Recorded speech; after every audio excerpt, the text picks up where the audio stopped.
Bom dia, Manu. Tudo certo? Espero que sim. Já vou esperar mais alguns segundinhos e a gente começa a aula. Que mais? Bom dia, Gabi.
Bom dia a todos e todas.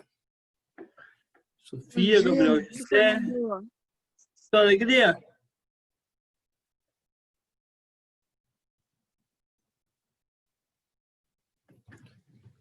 Certos. Bem, felizes da vida mais do que nunca, depois do feriado, devem estar bem descansados, né? Claro, professor. Estamos indo, né, professor? Indo? Como assim indo? Bom dia, Júlia.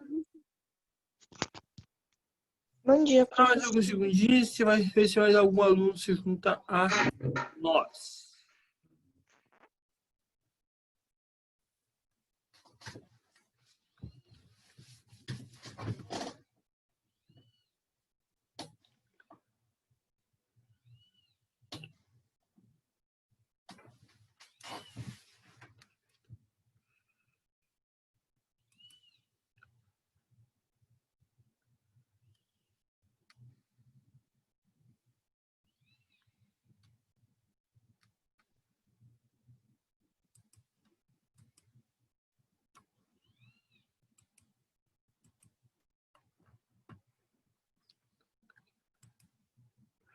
Pessoal, então é o seguinte, vamos ver se, como acho que ninguém mais deve se juntar a nós aqui, vamos começar a nossa aula, tá? De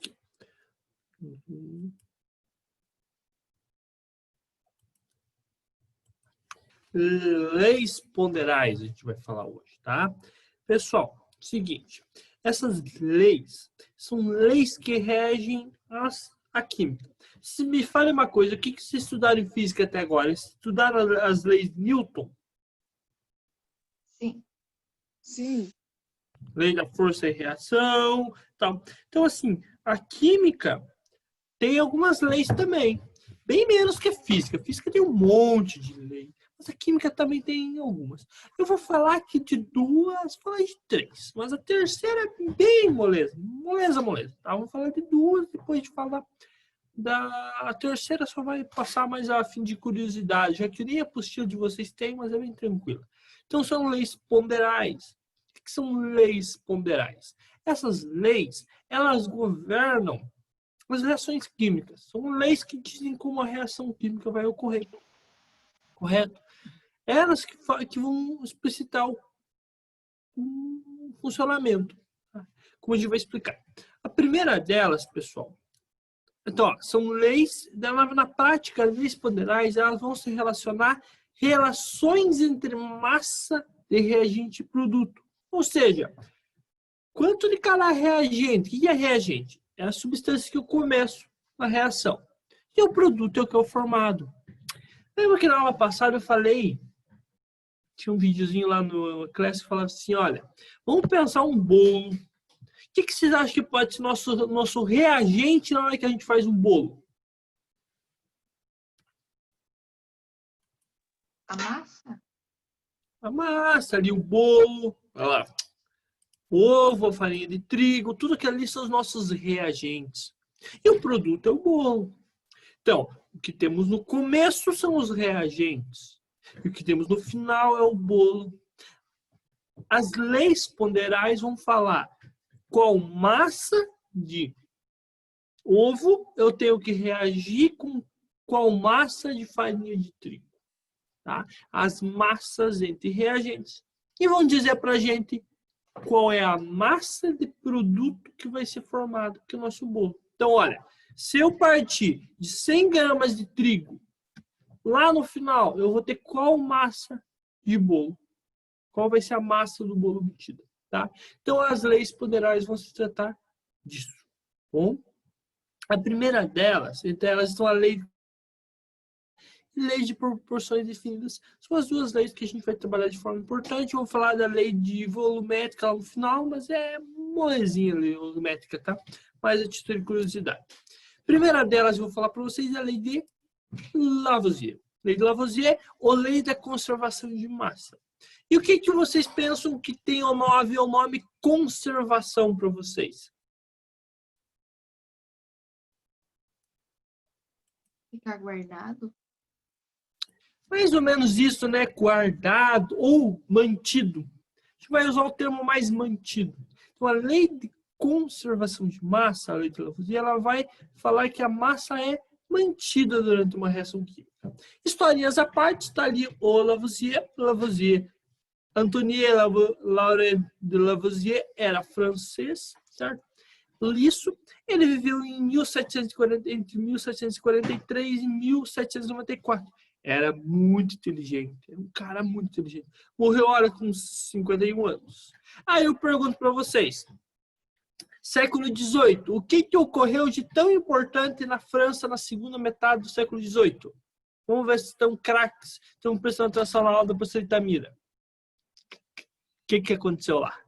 Tão importante assim que mudou o mundo quase, a forma que a gente pensa. Na França, na segunda metade do século XVIII. A Revolução Francesa. E aí o que acontece? Esse cara, só contando uma historinha, esse cara, por que ele conseguiu fazer os experimentos dele? Ele era cobrador de impostos da monarquia francesa. Ele tinha acesso a balanças na época. Em século XVIII, as balanças assim esses instrumentos de medição estavam começando a se desenvolver. As balanças estavam começando a surgir, balanças com certa precisão. Até então, a balança era muito em termos de comparação. Você conseguia ali medir tipo valores grandes de massa. meio quilo, 1 quilo, para isso já tinha. Mas menores a gente não tinha ainda. Então, o que acontece? O Lavoisier, ele tinha acesso a essas balanças porque ele era da monarquia. Ele era cobrador de impostos, ele pesava ouro, prata. Então, ele tinha acesso a balanças. Só que tinha uma coisa. Ele era cobrador de impostos. Aí deu a Revolução, além de cientista, né? Ele era muito inteligente, estudava para bastante coisa. Deu a Revolução Francesa. E aí os rebeldes prenderam todo mundo que eles não gostavam.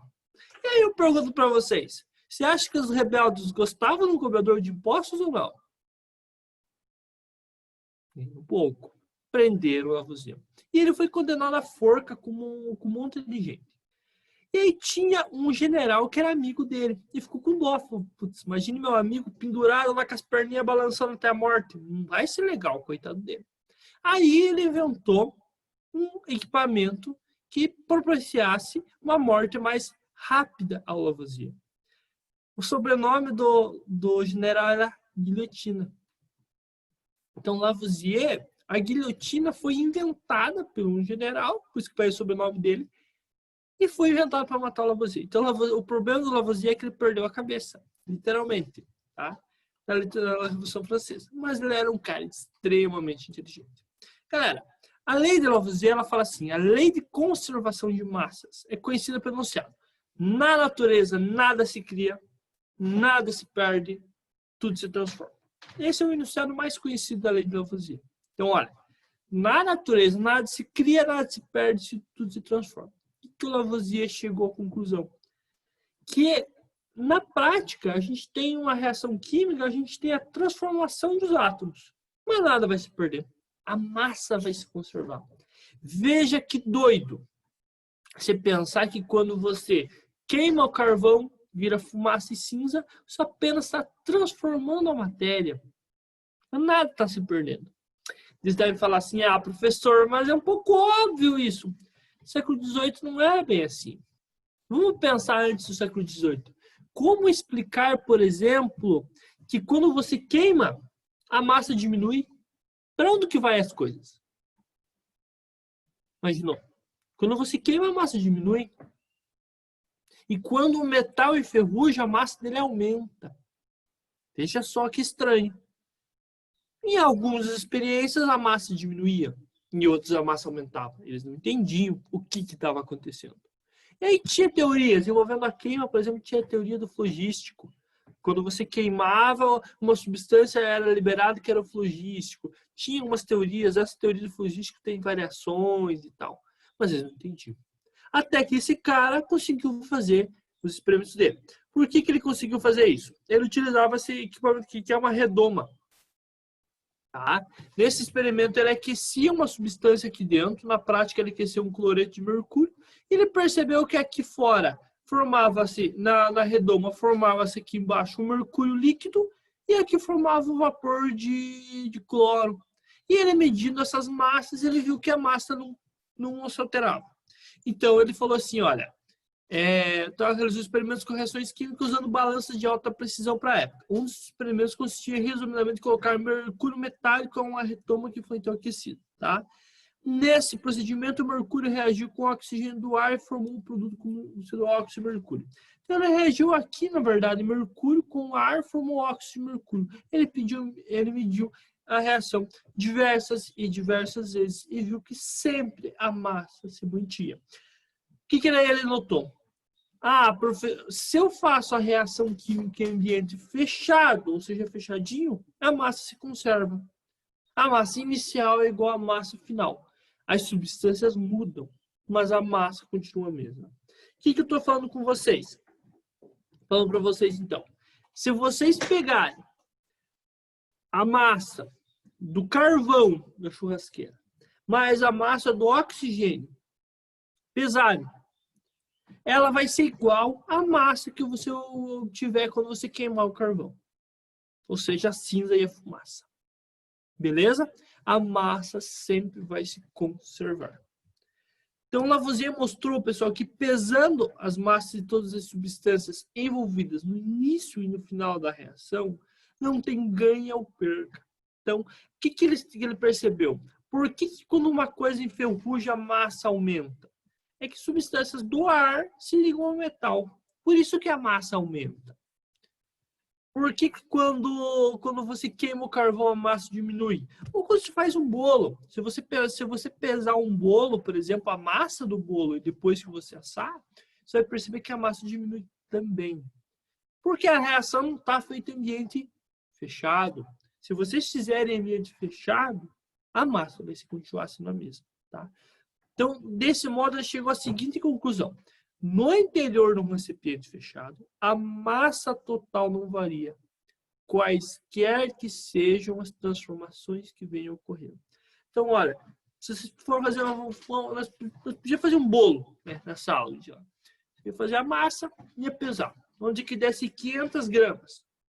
Depois do bolo assado, a massa ia dar do bolo assado 350. E tem 150 que foi embora, né? Mas vai embora em outro produto gasoso formado, como água no forma de vapor, gás carbônico forma, mas a massa se conserva, tá bom? Em outras palavras, os elementos se transformam uns nos outros. A gente estudou modelos atômicos e essa parte aqui foi a precursora dos modelos atômicos, tá? O que ele percebeu? Então, depois o Dalton, baseado nisso, também entendeu que você só muda a maneira com que as substâncias estão conectadas. Mas nenhum átomo é criado ou destruído, tá? Mais ou menos nesse sentido. Deixa um minutinho aqui. Renite está atacado. Olha aqui, ó, quando se faz uma reação química, você só muda a forma com que os átomos estão conectados. Por isso que você consegue fazer várias substâncias diferentes. Na prática, só for pensar, a nossa composição de átomos ela é muito similar à de uma árvore, por exemplo. Muito parecida. Muito mesmo. Mas o que muda? Eu vou tentar achar. Na prática, a gente tem quase 50% em comum com a banana. Eu vou passar para vocês um vídeo de um biólogo falando isso.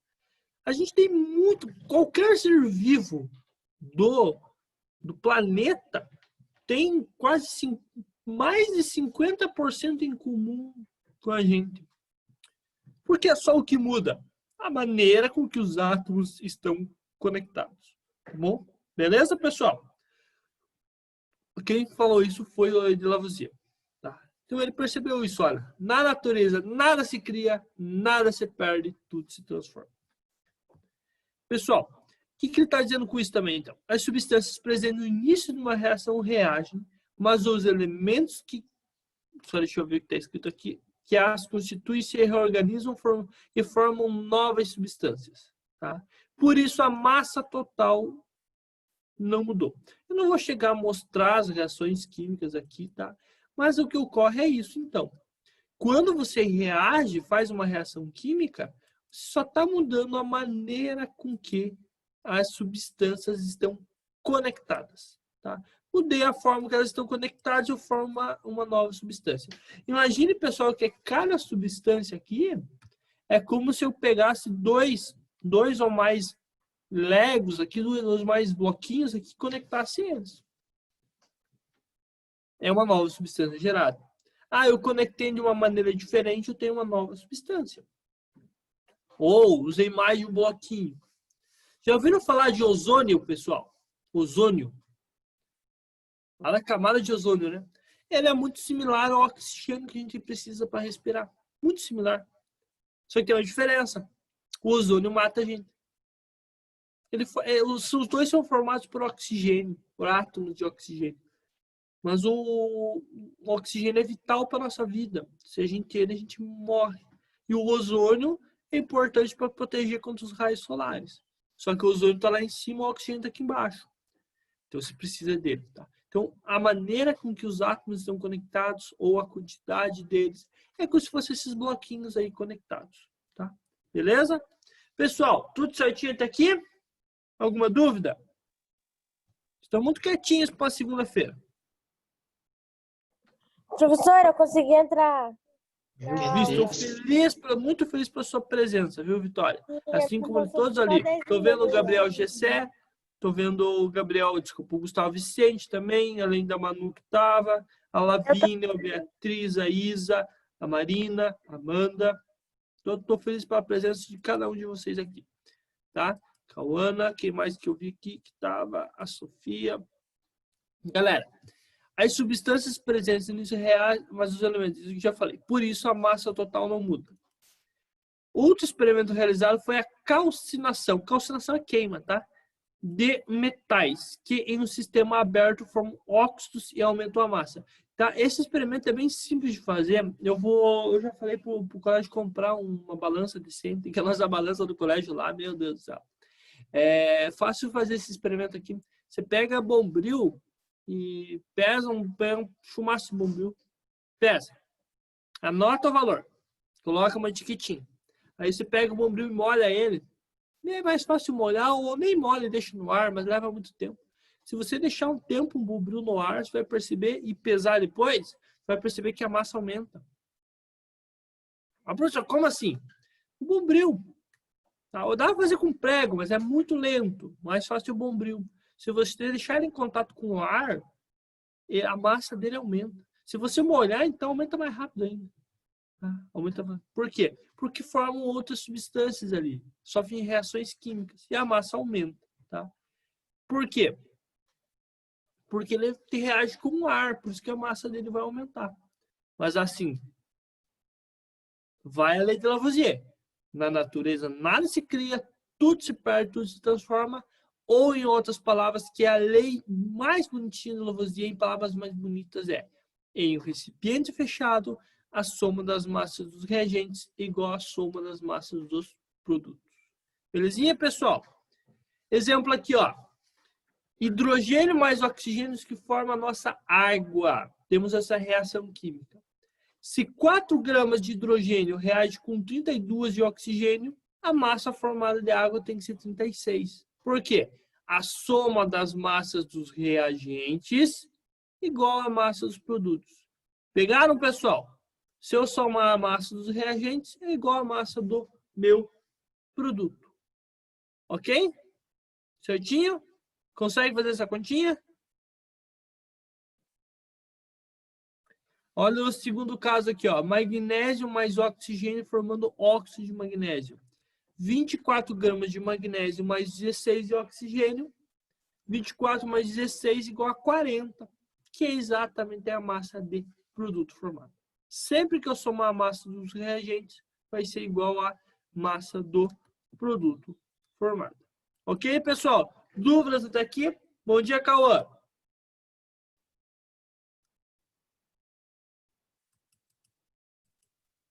Tranquilo. Tranquilo? Os demais ali, fale alguma coisa. Não tá Gabi, De boa. Professor, pois não.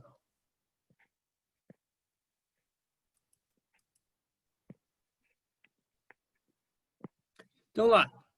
Somem as massas. O que cai exercício disso aí? Vamos falar de prova, talvez da associação e tal. É perguntar assim, ó. Se 600 gramas de combustível reagirem com 400 gramas de ar, qual vai ser a massa formada? Às vezes tem pergunta que não tem valor, mas vai perguntar se a massa é igual ao início, se é menor, se é maior, tá? E a resposta é igual. Qualquer reação química, a massa antes da reação e depois tem que ser igual. Renito tá cá. A massa no começo e a massa no final tem que ser iguais, porque a massa se conserva. Beleza, meus queridos? Massa antes da reação e depois tem que ser igual. Aqui, ó, antes da flechinha, que é os reagentes, é igual a depois da flechinha, que é os produtos. Tá? Beleza? No final, eu vou trabalhar uns exemplos um pouquinho mais caspiciosos com vocês. A segunda lei. Aqui, ó. Outro exemplo aqui, ó. Nós temos essa reação. Carbonato de cálcio mais HCl. A carbonato de cálcio é o calcário. Tipo, casquinha do ovo, dá pra fazer esse experimento num copo de água, que é facinho de ver, tá? Com vinagre também funciona. Se eu reagir 100 gramas, se eu fizer essa reação no frasco fechado e no frasco aberto, perceba que eu tenho diferença. No frasco fechado, se eu começar com 100 gramas, no frasco fechado eu tenho 100. E no aberto eu só tenho 99. Tá? Se eu começar com 102 gramas, no frasco fechado eu vou ter 102 gramas. Mas no frasco aberto eu vou ter menos. Se eu começar com 105, no frasco fechado eu vou ter mesma massa. E no frasco aberto eu vou ter 99,5. Tá? Então o que a gente pode perceber? Que se eu fizer a reação em ambiente aberto, a massa pode diminuir. Às vezes ela pode diminuir, pode aumentar, depende de cada reação. Por quê? Reações que produzem gases, tá? Ela vai ocorrer, a massa final vai ser menor. Exemplo disso, sabe aqueles comprimidos antiácido? Se vocês reagirem a ele como eles formam gases, a massa final vai ser menor, tá? A lei de Lavoisier fala que na natureza nada se cria, nada se perde, tudo se transforma. Ela vale para... a gente fala assim que recipientes fechados, ou seja, um frasquinho fechado. Beleza, pessoal? Certinho? Vou passar para a segunda aqui, ó. Mais alguém se juntou para nós. Lei das proporções definidas ou lei de Proust. Seguinte, pessoal. Imagine o seguinte. Quem já foi na minha aula de reforço sabe que no reforço de matemática presencial, eu dava balinha, dava butter toffs para quem ia, né? Vamos pensar o seguinte. Imagina que o número de alunos que fosse na minha aula fosse dobrado, aumentado 2 vezes. Eu ia ter que comprar a mesma quantidade de balinha? Eu ia ter que dobrar a quantidade, vocês concordam comigo? A quantidade de balinha tem que ser igual à quantidade de aluno. Quanto mais aluno, mais balinha. A lei de proporções definidas ou lei de Proust faz isso para reações químicas. Bom dia, todos. Quem entrou depois aqui? Mais alguém? Ela fala o seguinte, que os reagentes guardam entre si proporções definidas. E aí eu vou falar uma coisa para vocês. Quem é que faz bolo, cookie, essas demais receitas, sabe que os ingredientes, eles não guardam proporções entre si? Quantos ovos eu preciso para preparar um bolo? Alguém fala para mim aí, enquanto eu tomo um gole de água. 2 ou 3. É 3, não é? Depende do bolo. Tem bolo Se eu que é dobrar 3, assim tem bolo todos eles, eu tenho uma quantidade de ovos e uma quantidade de trigo. Não é assim que funciona? Se eu quiser fazer um bolo com o dobro do tamanho, o que eu tenho que fazer? Dobra a massa. Aumenta a quantidade de todos os ingredientes. Não é mais ou menos assim que funciona? Sim. Então, o Proust chegou à mesma conclusão para reações químicas, tá? De forma, ele observou também que as proporções em massa dos elementos de uma substância são constantes. Então, assim, a proporção dessa massa não depende da forma como a substância é produzida. O que ele está dizendo para a gente assim? Olha, palavras bem grosseiras, depois eu melhoro elas. Se eu aumentar a quantidade de um reagente, eu tenho que aumentar a quantidade de outro e eu vou formar o dobro da massa de produto, tá? Sempre em massa. Então, essa lei, ele falava assim, olha, a proporção em que os reagentes reagem numa reação química é constante. Tá? Então, se eu aumentar um reagente, se eu aumentar as massas dos reagentes, a massa do produto vai aumentar na mesma proporção. Aqui a gente vai trabalhar com regra de 3 bastante, tá bom? Galera, olha esse experimento aqui, ó. Tem essa reação, uma reação muito importante, chama-se síntese da amônia. Nitrogênio mais hidrogênio formando amônia, tá? Por enquanto você não tem que gravar esses nomes, é só por curiosidade. Olha a primeira reação. Eu misturei 28 de nitrogênio com 6 de hidrogênio. Formou 34 de amônia. 28 mais 6, 34. Aí, se eu dobrar a quantidade dos reagentes, a quantidade formada do produto também eu dobro. 56 mais 12 vai dar 68. tá bom? Mas a proporção aqui entre eles sempre é constante, tá? Olha, dobrei a quantidade do nitrogênio, dobrou a quantidade, preciso do dobro de hidrogênio, forma o dobro de produto. Alguma dúvida, pessoal? Esse ficou claro. Não, professor, tá tudo certinho. Eu entendi tudo. Certinho? Esses Aham. exemplos, assim, eu tenho, eu coloquei mais exemplos do que no livro, se vocês estão procurando, tá? No livro, ele não tem nenhum exemplo bonitinho assim. Mas ele chega lá no final do exercício, ele cobra cálculo. Eu fico bravo com o livro daí, né? Vamos lá. Pessoal, é mais ou menos a história de pensar assim, ó. Vamos lá, se vocês quer fazer um bolo com o dobro do tamanho, você precisa dobrar a quantidade dos reagentes. Se você precisa fazer um bolo com 3 vezes o tamanho, você vai ter que aumentar 3 vezes a quantidade de cada reagente para fazer 3 bolos. A lógica é essa. O que nem nossos familiares fazem, né? Quando a gente cozinha uma quantidade de arroz para o almoço. Se a gente vai fazer um almoço para a família que vem 5 vezes mais pessoas, você vai ter que se fazer 5 vezes mais o arroz, né? Então, a lógica do Proust é essa. Você está falando, nossa, professor, mas esse cientista já era o bobinho, né? Que coisa tão óbvia. Mas, assim, 300 anos atrás, as coisas não eram tão óbvias assim, tá? E aquela época, química mesmo, estava surgindo. Aí foi o começo da química. Até então, experimentos eram feitos, mas substâncias eram produzidas. Mas assim, era misturado em qualquer proporção. E aí você pode achar isso banal. Mas assim, muitas coisas, quando são feitas, elas levam ao pé da risca essas leis que a gente está fazendo. Lei de proporção infinita, por exemplo, é usada para o funcionamento do motor do carro. Porque o combustível é queimado. Para queimar o combustível no motor do carro, você precisa de ar. Então, no carro, tem-se exatamente a medida do quanto de ar está entrando no motor e o quanto para queimar de forma efetiva o combustível. Uma indústria, ela sabe exatamente o quanto de cada substância ela tem que usar para produzir o produto. Tá bom? Então, isso é vital importância para nossas indústrias, certo? Então, olha, percebemos que as proporções são constantes. Tudo isso pode ser explicado pelo rearranjo de átomos. Então, por que as proporções são constantes?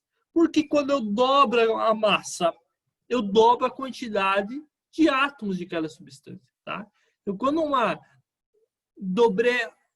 a gente tem uma reação química, ocorre modificação nas estruturas das substâncias, tá? Não surgem novos átomos, eles apenas se reorganizam de maneira mais estável. Então, olha aqui, ó, pessoal. Quando eu dobro a massa, eu dobro a quantidade. Então, olha, quando eu tinha aqui 28 gramas de nitrogênio, eu só tinha uma molécula. Quando eu dobrei a massa, eu dobrei a quantidade. Por isso, mas a proporção permanece constante, tá bom? Sempre a proporção vai ser definida, tá? Entre reagentes e produtos em uma reação química. Beleza? Galerinha, aqui, ó. Esse exercício é exercício típico que cai. Típico, tá? Em provas de vestibular, em provas de Enem também, mas nem é mais uns textão, tá? Olha aqui, ó. Ele dá a reação química, ele fala assim, ó. O que a tabela está falando pra gente? Que a água, flechinha, produtos. Então, nós temos um reagente formando vários produtos. Ele fala que o experimento começou com 36 gramas de reagente. E ele formou uma quantidade de hidrogênio e formou 32 gramas de produto. E ele quer saber, aqui, no segundo experimento, ele fez 9 gramas. Ele usou 9 gramas de água e aí formou X e Y de produto. E no terceiro ele começou com uma quantidade desconhecida de água e formou 12 gramas de hidrogênio e 96 de oxigênio. Ele quer saber, pessoal, essas incógnitas. E aí, pessoal? Já fizeram as continhas? Molezinho fazer. Olha, guarde. Esse tipo de exercício aqui é caixa, tá? Depois eu passo os macetes como que vai ser minha lista de exercício, eu falo para vocês. Olha aqui, ó.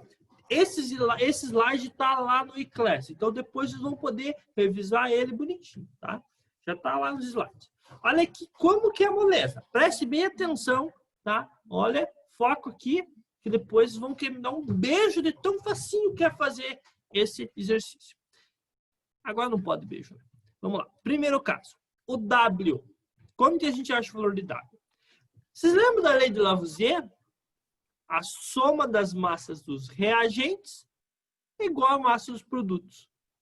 Então, quem que é o meu reagente aqui? É só a molécula de água. 36 gramas. Se eu somar as massas do produto, tem que dar 36. E aí eu pergunto para vocês. Que número que eu tenho que somar com 32 para dar o meu 36? 4. Só isso. Porque se eu somar a massa de hidrogênio mais do oxigênio, tem que dar a massa da água. Então, 4 mais 32 igual a 36. Beleza? Galerinha, agora aqui, ó, papo sério. Quem não quiser falar, pelo menos manda um joinha. Vocês entenderam? Esse para achar o W aqui? Sim, facinho. É tranquilo, professor, tranquilo. Então, Oi, olha, pode? se eu somar a massa dos reagentes, tem que dar igual a soma dos massas dos produtos. Então, olha, beleza? Papo sério. Esse exercício aí é caixa, cai. Muda a reação, mas é o típico exercício que é cobrado nessa parte, tá bom?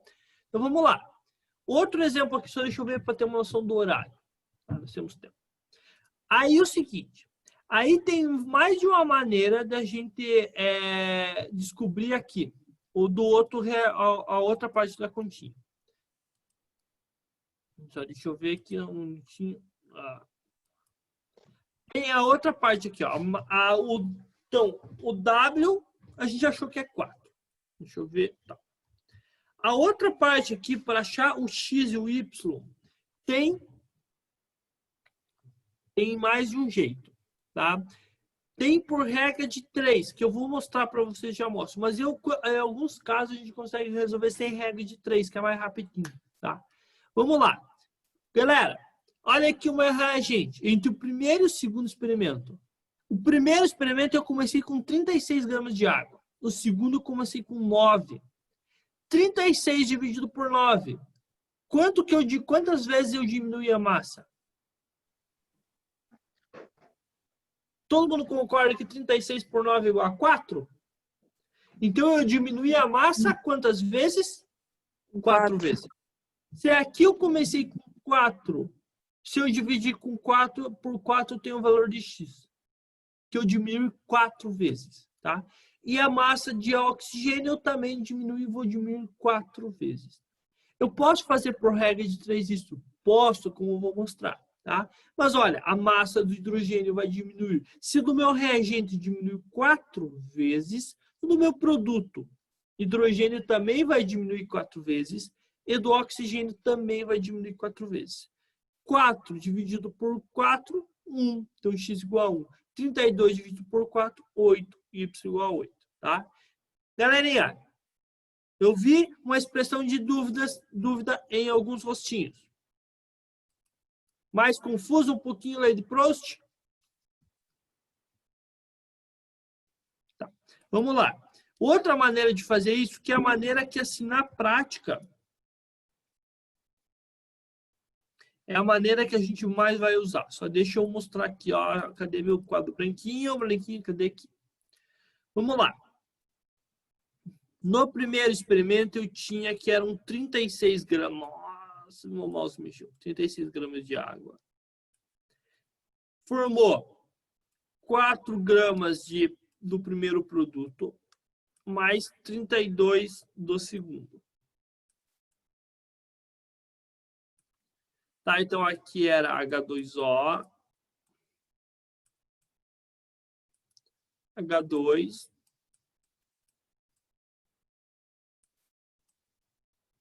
e O2. Daí aí ele fala que formou 9, no outro experimento, formou 9 gramas de produto. E ele quer que o valor de X e de Y. A maneira com que eu falei para vocês, olha, deixa eu colocar de outra cor aqui, ó. 36 dividido por 9, eu dividi esse valor por 4. Obrigatoriamente, se eu diminuir uma das substâncias da reação 4 vezes, todos os outros também eu vou ter que dividir por 4. Se eu tivesse aumentado 4 vezes, todo mundo ia ter que aumentar por 4 também. Beleza, pessoal? Então, se eu dividir aqui todo mundo por 4, deixa eu voltar aqui.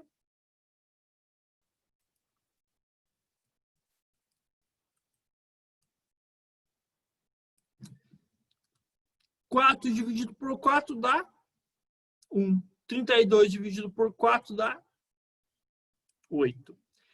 Tem como resolver de outra maneira? Nem sempre a gente vai conseguir olhar e ter essas associações. E aí a gente monta a regrinha de 3. Então, olha, preste bem atenção que a regrinha de 3 vocês vão usar pro resto da vida. Galerinha, para achar o valor de X aqui, ó, 36 gramas do meu reagente formam 4 do produto. Então, olha, vou colocar aqui, ó, 36 gramas do meu reagente forma 4 gramas de produto. Se eu começar, em vez de 36, eu começar com 9 gramas, vai formar quanto? X. Isso aqui não é uma regra de 3? Como que eu resolvo regra de 3? Cruzada? Tá. 36 vezes X, 9 vezes 4. Vamos lá, vai ficar 36 vezes X, 36. 9 vezes 4. Beleza? Aí é o seguinte. Deixa eu resolver aqui. 36 vezes X, eu só vou manter. 9 vezes 4. 36. Agora vai ficar X igual. Ó, X igual. 36. Dividido por 36, vai dar X igual a 1. O 36 estava multiplicando o X, vai passar dividindo.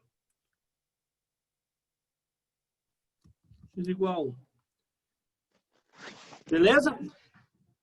A regra de 3, a gente vai, assim, vou falar a verdade, assim, tipo, experimentos que eu faço, assim, eu vou tentar usar valores inteiros. Mas às vezes não vai dar, preciso olhar assim e ver essa associação de cabeça. Aí a regra de 3 sempre funciona. E sempre vai ser assim, regra de 3. Para o Y aqui, ó, presta atenção, galera. Deixa eu mudar a cor aqui para 36 gramas de água. Forma quanto do nosso outro produto? 32. Tá? Se eu usei 9 gramas do nosso reagente, vai formar Y. A nova regra de 3 vai fazer a mesma coisa. Vai multiplicar cruzado. 36 vezes Y. 9 vezes 32. Vocês vão resolver igual a regra de 3 aqui. E vai dar o produto 8. Beleza? Belezinha? Pega a calculadorazinha lá, se for para não ter dúvida. Vou fazer de cabeça, tá? Mas assim, qualquer coisa, testa a calculadora. Ok, pessoal? Sim, professor. Ok, Vou voltar professor. para a nossa aula. Sim, A professor. gente se encaminhar para o final. E aqui tem aqui a resolução. Se vocês quiserem confirmar depois, aqui tá, tem as continhas aqui. E a última que eu vou falar por mais curiosidade é a lei de Gay-Lussac, tá? Que é esse cara aqui que estudou gases. Eu vi sorrisinho no rosto de alguém. Não pode fazer bullying com o nome do rapaz. Tá? Vocês vão estudar isso em física, eu acho que também, tá? Mais para frente. Talvez estudem. Ele estudou gases. E o que ele percebeu? Tá? Em reações que envolvem gases, tem a lei volumétrica, que complementa as leis poderais vistas anteriormente. Em aproximadamente 1808, pouquinho antes do Lavoisier, na verdade, Gay-Lussac realizou vários experimentos medindo o volume dos gases. Suas conclusões foram: nas mesmas condições de temperatura e pressão e temperatura, os volumes dos gases reagentes e dos produtos de uma reação química têm entre si uma relação de números inteiros e pequenos. Tá? Ele falou isso. É complicado. Imagina o seguinte, deixa eu traduzir isso em palavras simples para vocês. Ele falou que a mesma pressão e temperatura, o volume ocupado por dois gases é o mesmo. Tá? Então ele falou assim, olha, se eu pegar a mesma hidrogênio e oxigênio, eles vão reagir usando valores inteiros de volume. Ele falou assim, tá bom? Se a temperatura e a pressão forem a mesma, por exemplo, aqui nesse momento, a temperatura e a pressão é a mesma. Tá? Então, olha, se fizermos reagir, por exemplo, gás cloro e gás hidrogênio para formar HCl, temos uma proporção constante. Então, a proporção aqui não é em massa, é em volume. Sempre vai ser assim, olha, hidrogênio e cloro vai ser 10 litros de um, 10 litros de outro, formando 20. Se eu usar 15 de hidrogênio, eu tenho que usar 15 também de cloro para formar 30 de produto. Pessoal, na verdade, assim, olha, se eu dobrar a quantidade, o volume de um gás, eu dobro o volume do outro também. A lei de Gay-Lussac fala isso. A proporção em volumes é a mesma, tá bom? Beleza, pessoal? Dobrei o volume de um reagente, dobra o do outro, tá? Como nesse caso aqui, ó, eu aumentei em 2/3 a quantidade do primeiro, não, em 50%, né? Em meio a quantidade do primeiro reagente, aumenta em 1/2 a quantidade do segundo e 1/2 a quantidade do terceiro. Gases, pessoal, eles não se somam. Isso que é a diferença. Olha ali essa reação, eu misturei 30 litros com 15 litros. E não formou 45, formou 30. Gases não se somam, tá? Mais para frente, mais para frente eu vou... Esse ano? Eu acho que não. Acho que esse ano eu não vou explicar por quê. Deixa eu lembrar. É que tá difícil a memória, mas acho que esse ano eu não explico por que não, tá bom? Talvez lá no final do ano for trabalhar... Não, lá no finalzinho do ano. Lá no finalzinho do ano eu explico por quê, tá? Lembrei de uma fórmula que eu não posso falar ela online. Veja o exemplo aqui. Então, é só isso, tá? Eu só quero passar para vocês que é isso, tá? A lei de Gay-Lussac fala de gases e ele fala que a proporção dos gases é constante também, em volume. Gases estão em volume, tá? A proporção segue números inteiros por causa da questão das moléculas, mesmo esquema, tá? Por isso que a proporção é constante. Olha, se duas moléculas de hidrogênio reagem com uma de oxigênio para formar duas de água, que é o produto, a proporção segue o número de moléculas. Então, duas moléculas reagem com uma, formando duas, então 2 volumes, 2 litros, 2 ml, vão reagir com um, formando 2. Beleza, pessoal? Seguinte, outra coisa que eu queria falar para vocês ali é que a professora ali fala que esse cientista, os estudos dele, isso não só vale para química, para física, para biologia. Às vezes, leva muito tempo para o trabalho do cientista ser reconhecido. Então, ele estudou e, às vezes, só anos depois que o trabalho foi reconhecido. Isso está comendo em biologia. Então, por isso que ele fez em 1808 o estudo dele e o Lavoisier fez em 1860, 70. Mas eles são estudados na mesma época. Às vezes não é na época que o estudo dele é validado. Por exemplo, aqui, ó, a molécula de água. A gente sabe hoje que é H2O, mas por muito tempo eles chamavam que era HO. Só tinha um hidrogênio e um oxigênio. Eles falavam a fórmula da água errada. por erro de medição por causa das balanças na época, que não eram medidas, não eram boas. Aí tinha um italiano que brigou bastante, até que ele conseguiu provar que a molécula de água era H2O, que era um nome gigante, mas a gente chama ele de Avogadro, Matteo Avogadro. Tá? Galera, exemplos de exercícios aqui, ó. Ocorre em um recipiente, deixa eu ver, que eu não estou conseguindo ler direito aqui no Zoom.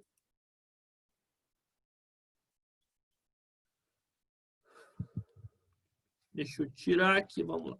Considere as seguintes reações químicas que ocorrem em recipientes abertos colocados sobre uma balança. A reação de bicarbonato de sódio com vinagre em um copo. 2. A queima do álcool em um vidro do relógio.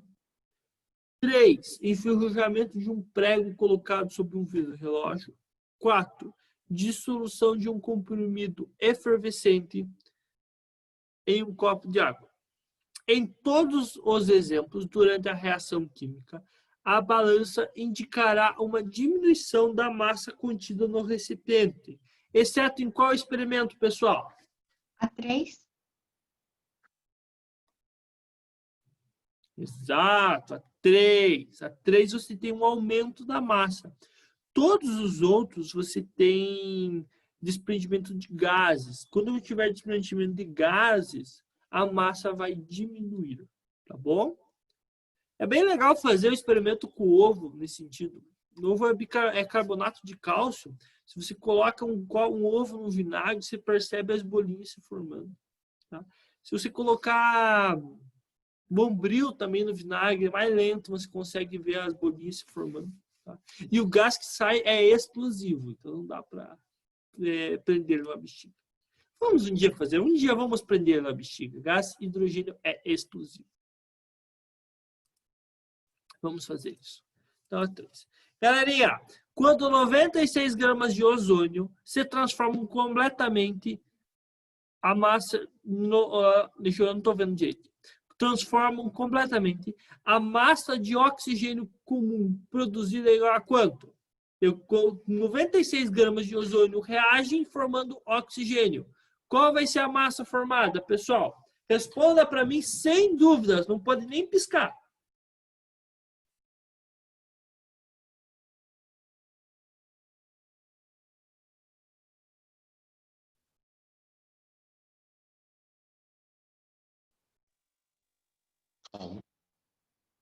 Igual. Não, 96. Lei de Lavoisier.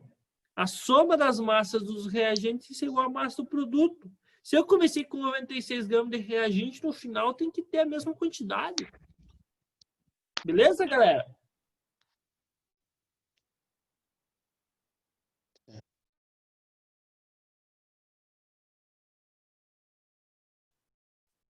Então, olha, a massa tem que se conservar. Se eu começar com 96 gramas, eu tenho que ter 96 gramas no final.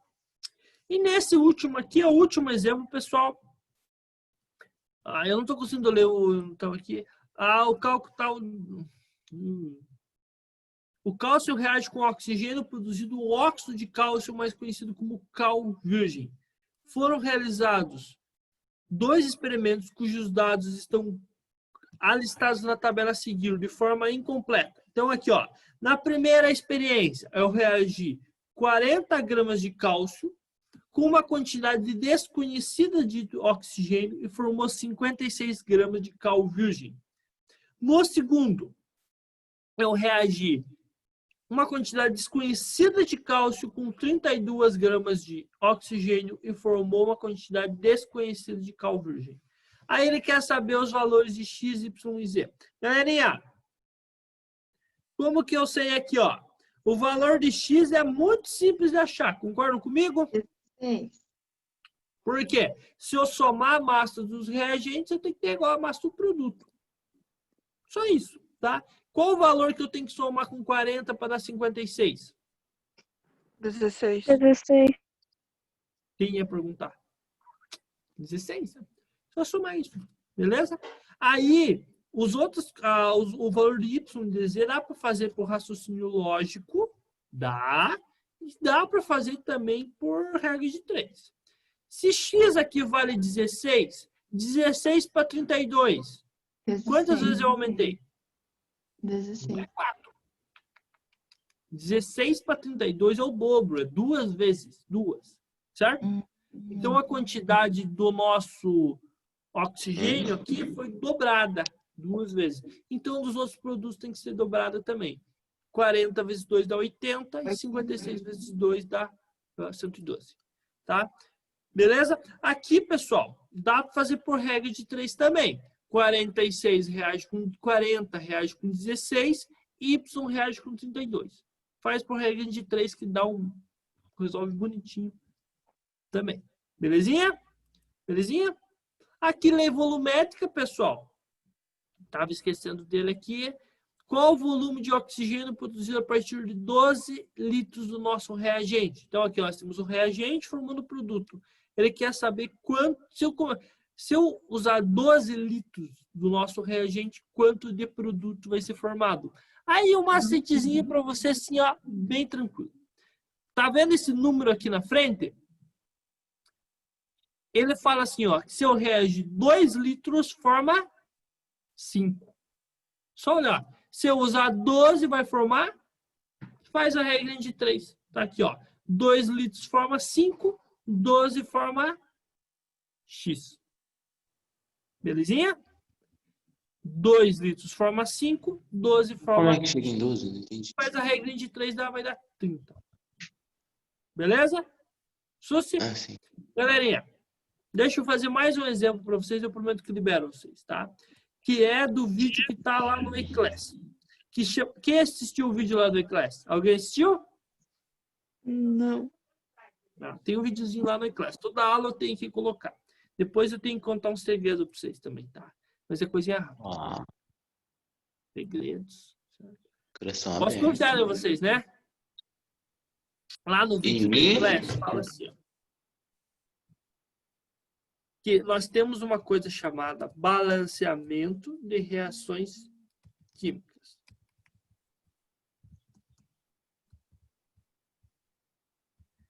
O que é o balanceamento, galera? O balanceamento de reações químicas é uma maneira que a gente tem que encontrar de a quantidade de átomos dos reagentes antes e depois da reação tem que ser a mesma. Então, ó, vamos separar aqui a flechinha. A quantidade de hidrogênio e cloro que eu tenho aqui no começo tem que ser igual ao que tem aqui. E vocês olhem para mim aqui, ó.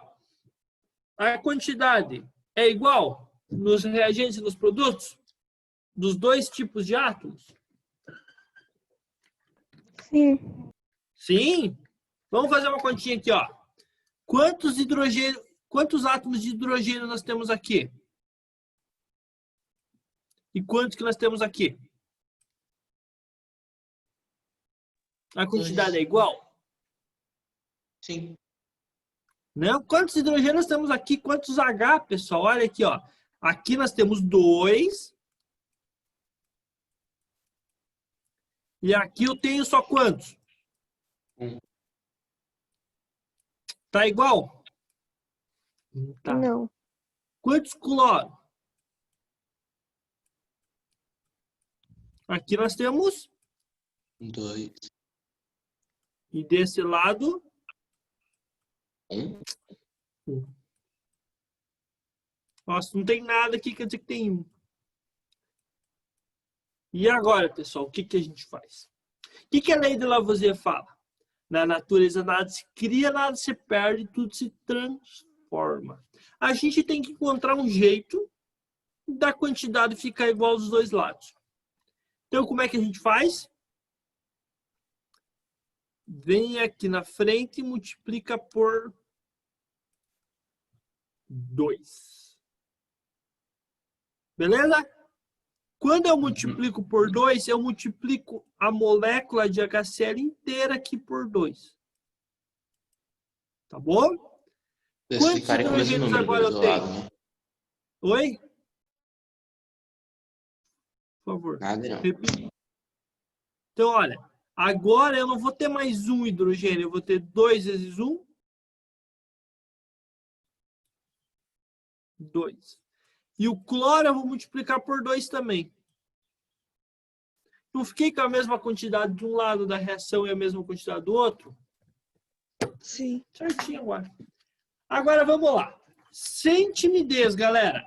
Sem timidez. Não é a hora para ter timidez. Me falem. Entenderam certinho? Todo mundo aí, galera. Entenderam a lógica do balanceamento? Essa parte sim. Mas lá no início eu fiquei com um pouquinho de dúvida. Né? Eu vou entender essa.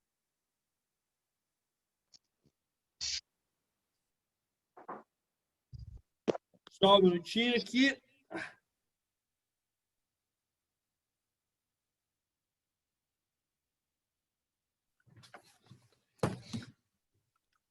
Deixa eu fazer mais 2 exemplos. Prometo só 2, daí eu libero vocês.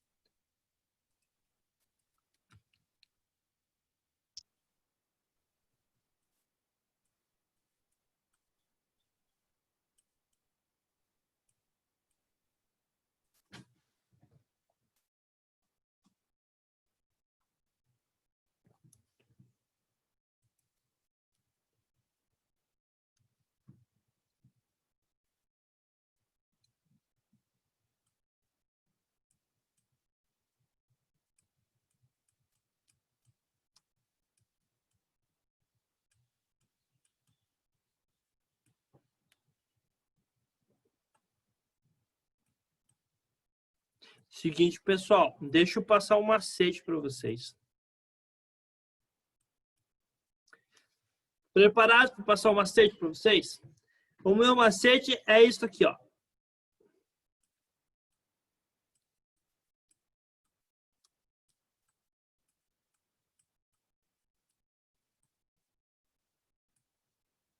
Macho. O que é isso? É a ordem que vocês têm que usar para fazer o balanceamento. Na prática, eu falo assim, ó, começa por metais, ametais, depois o carbono, depois o hidrogênio, depois o oxigênio. Para o que a gente vai usar aqui, o que eu só quero que vocês guardem.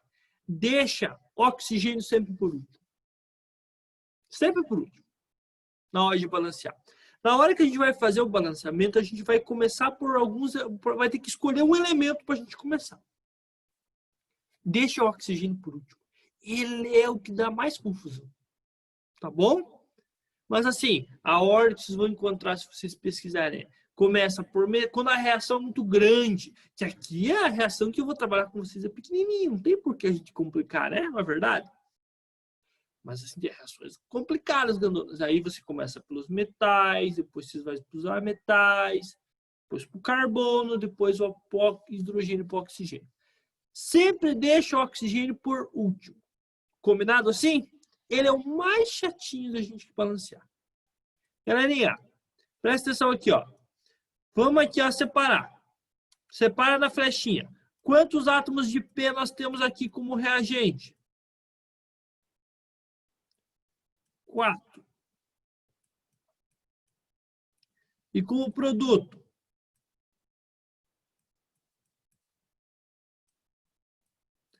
E aqui como produto, pessoal? 2. Tá igual, pessoal? Não tá não, né? Eu tenho 4 como reagente, 4 e 2 como produto. Por qual número que eu tenho que multiplicar para deixar os dois lados igual?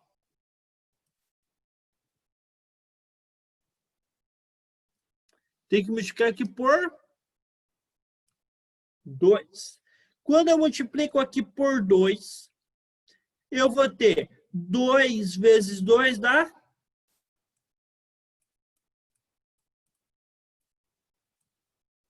4. Não deixei os dois lados iguais? Uhum. E aqui, 2 vezes 5. Esse 2 vai multiplicar também o número de oxigênios. 2 vezes 5 dá quanto? 2 vezes 5? 10. 10. Desse lado eu tenho quantos oxigênios?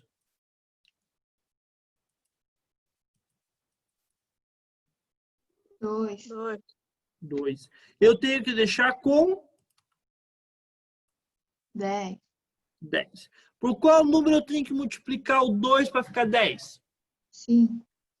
Então, eu tenho que colocar um 5 aqui na frente. Beleza? Vocês têm que encontrar uma maneira da quantidade de cada elemento químico ficar igual dos dois lados. Só isso. Você não pode, ó, agora aqui papo sério, eu libero vocês. Vocês não podem mexer nesses valores aqui embaixo, os valores pequenininhos. Você tem que mexer nos valores da frente. Quando não disser nada, é que tem um. Quando não tiver nada, tem o número 1 escondido aqui. Na matemática, não é assim? Às vezes, quando é 1, a gente não representa. Aqui é a mesma coisa, tá? Quando a gente não tem nada aqui na frente, é como se tivesse tem 1. Esses valores aqui indicam qual substância é. Você não vai mudar esses valores. Você vai mudar esses valores aqui à frente, que indicam quantas moléculas estão sendo representadas. Combinado? Combinado? Sim. Galerinha, dá um ok, dá um joinha aí quem entendeu o balanceamento químico. Eu entendi, professor. Eu entendi, Bom, professor. muito feliz.